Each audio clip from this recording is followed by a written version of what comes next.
Hello everyone, in today's video we're going to be making two chemical experiments, which are the electrolysis of water and the electrolysis of sodium chloride. First, let's start with the electrolysis of water. Our materials and apparatus required for this experiment are a 4.5 volt battery, two electrical wires. We also need two graphite electrodes and a container to put our solution in it. Here I used a glass jar. Now let's move on to the protocol. First, I filled my container with 100 milliliters of water. Then I'm going to place the electrodes into the solution. I used a piece of cardboard to hold the electrodes straight up and keep them separated from each other. Next, I'm going to complete the circuit by clipping the alligator clips on each terminal of the battery. I'm using the red wire for the positive terminal and the green wire for the negative terminal. After a couple of seconds, we notice a release of gas on both the cathode and the anode. To understand the chemical process that takes place, we need to go to the graphical representation. So we have our electrolytic cell here. We have our solution, which is water or H2O, and our two graphite electrodes. The anode is connected to the positive terminal of the battery and the cathode is connected to the negative terminal of the battery. So in this case, the electrons flow from the anode to the cathode. Now we need to go down to the molecular level to visualize the reaction that happens at each electrode. So at the cathode, the reaction is the reduction of water into hydrogen gas.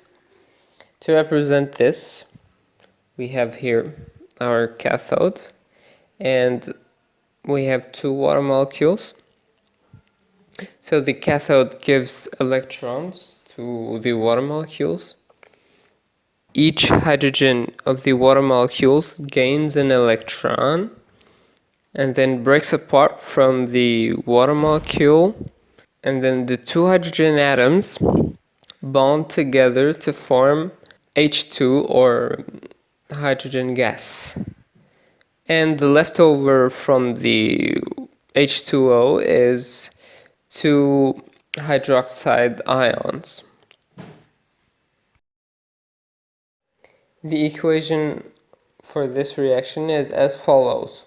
We have 2 H2O plus 2 electrons give us H2 plus 2 OH minus. So the oxidation number of hydrogen in water was +1. So after the reduction, it became 0 here in the H2. The hydrogen here is reduced. And at the anode, we have the oxidation of water into oxygen gas. Again, we have two water molecules. Each one of the oxygen atoms in the water molecules is going to lose two electrons and separate from the H2O. The electrons in this case are pulled by the anode. Oxygen is a diatomic element like hydrogen, which means it is unstable by itself and bonds together with another oxygen atom to form O2 or oxygen gas. The atoms left from the water molecules are 4 hydrogen ions or H+. The equation for this reaction is as follows. We have 2H2O give us O2 plus 4H plus 4 electrons. The oxidation number of oxygen in water was -2.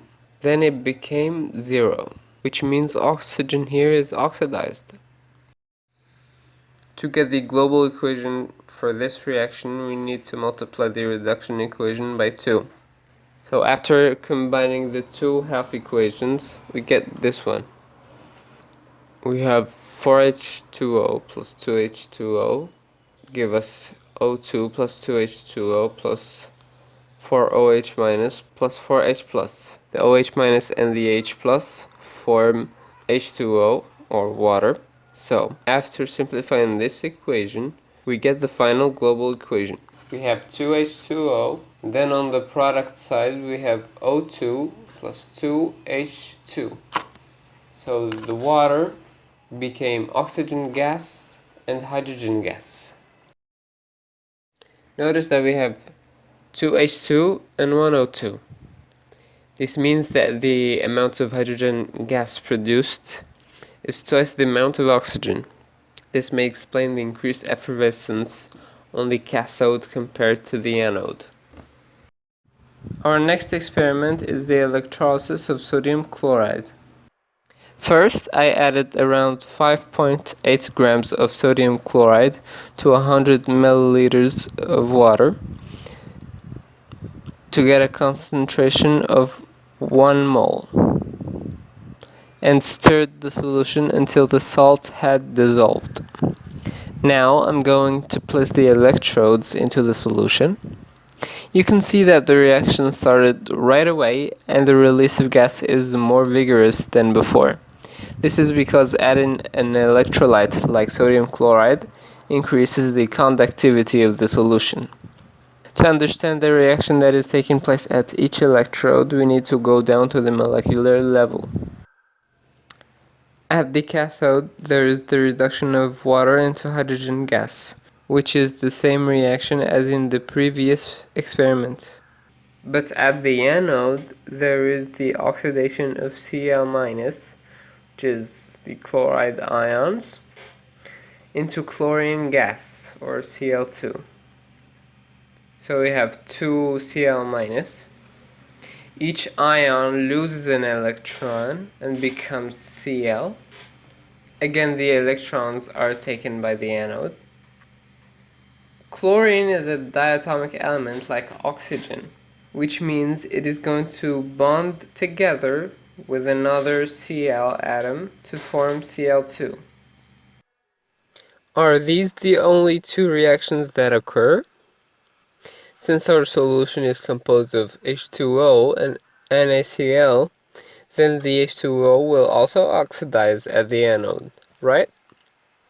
Well, to explain this, we need to know the standard potential of each reaction. The pH of our solution in this case is 7, and we have 1 molar of sodium chloride solution.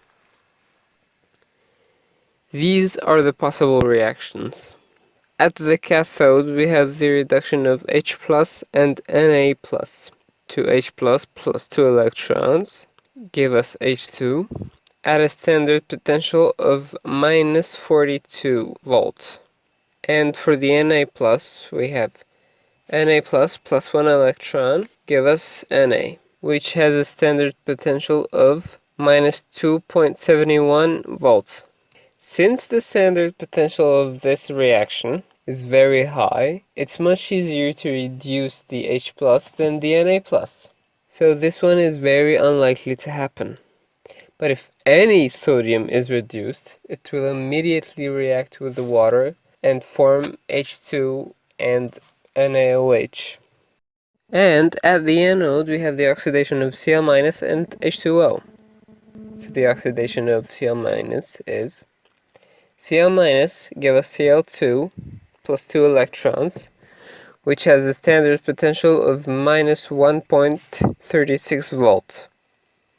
The oxidation of water is 2H2O, give us O2 plus 4H plus 4 electrons, which has a standard potential of minus 0.815 volts. We can see that it is easier to oxidize H2O than Cl-. But the oxidation number of oxygen in H2O is minus 2 and O2 is 0. So, before the oxygen oxidizes from minus 2 to 0, it has to oxidize from minus 2 to minus 1.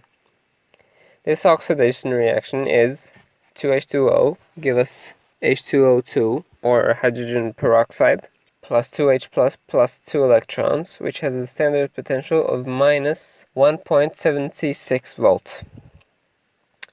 and then it oxidizes from -1 to 0.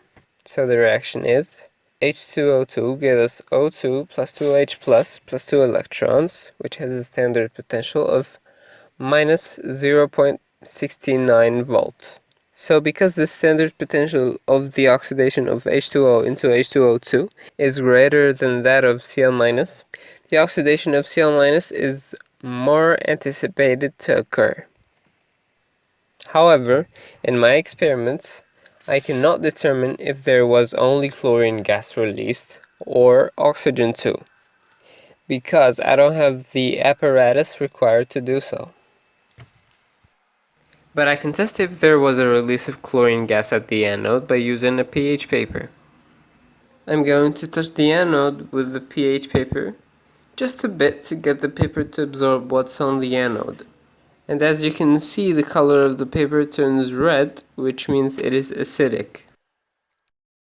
Clearly, the pH is between 2 and 3, and as we know, chlorine gas has a low pH. This confirms what we said earlier. Chlorine gas is released at the anode. So to sum up our experiments, the electrolysis of water produces hydrogen gas and oxygen gas. And the electrolysis of a solution of sodium chloride produces hydrogen gas and chlorine gas. Thanks for watching this video. See you next time.